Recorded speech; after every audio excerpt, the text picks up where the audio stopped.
Hello friends! Today, we'll be discussing on a very important topic that is often brought up during counseling, and that is study difficulties.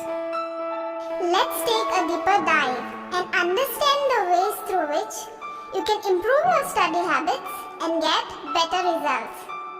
But before we start, let me tell you all a very interesting story.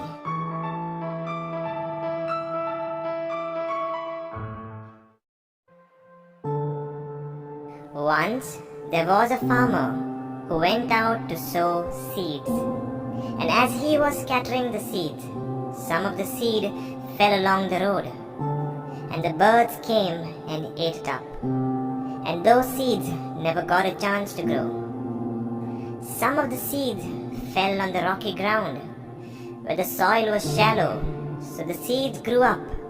But as soon as the sun came up, the plants dried up, because the roots couldn't go deep enough to nourish themselves. Other seeds fell among thorny bushes. The seeds grew up, but the thorns above choked the plants and did not allow them to grow fully. Lastly, some seeds fell on the good soil, where it got a chance to grow and produce an abundant crop. Now, if you had paid close attention to the story, you will realize how well the story fits our lives too. The farmer resembles our teachers who come to teach us.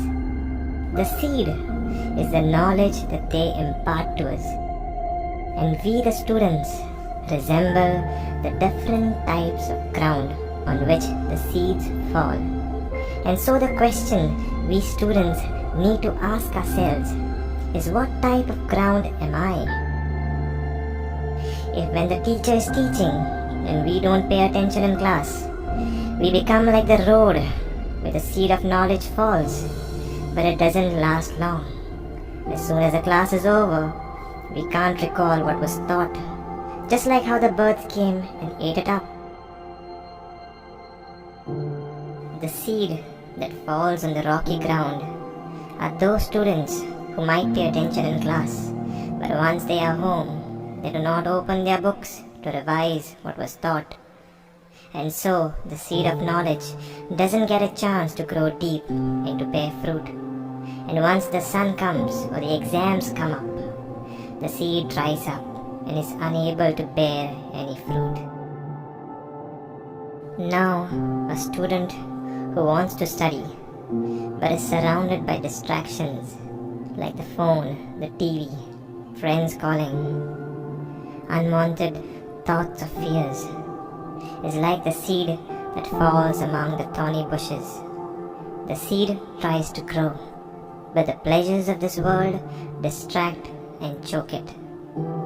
And this seed too doesn't bear any fruit. And finally, a student who pays attention during class, revises at home every day whatever has been taught, keeps away from all distractions, is like the seed that falls on the good soil. Here, the seed of knowledge has an opportunity to grow in abundance. We need to ask this question today. What are the things that are preventing the seed of knowledge from growing in my life? What are the things that keep me distracted from my studies? Identify the problem. Identify the things that distract you from your studies. Ask yourself, have I set a time that I follow regularly? During my study time, do I keep away from distractions like the phone and TV? Do I revise what has been taught daily? Do I get distracted by unwanted thoughts, fears? It is very important to identify the cause of the problem before we set out to solve it.